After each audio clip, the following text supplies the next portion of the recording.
আজকের এখানে এখন কি রান্না করা হচ্ছে।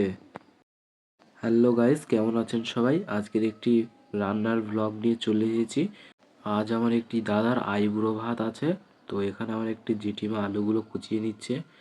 তো এখন আলুগুলো ভালো করে জল ঝরিয়ে রেখে দিচ্ছে। এখানে বিভিন্ন রকম সবজি রাখা আছে। তো এখন পাঁপড়টা ভালো করে ভেজে নিচ্ছে। এখানে রান্না বসিয়ে দিয়েছে আমার জেঠিমা। তো এখানে পাঁপড়টা ভালো করে ভেজে নিচ্ছে। এখন একটি অন্যরকম ভাজা, তো ঠিক বুঝতে পারছি না এটা কি। এখানে একটি শাকের চপ তৈরি করছে। তো এখানে সেটা হয়ে গিয়েছে, তার জন্য তুলে নিচ্ছে। এখন এখন একটি বেগুন দিয়ে চপ তৈরি হচ্ছে। তো আজকে বিভিন্ন রকম পদ রান্না হয়েছিল।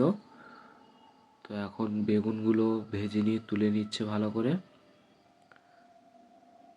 এখন আমার দাদা খেতে বসে গিয়েছে। তো আজকের এই পর্যন্ত আমার মিনি ব্লগটি শেষ করলাম।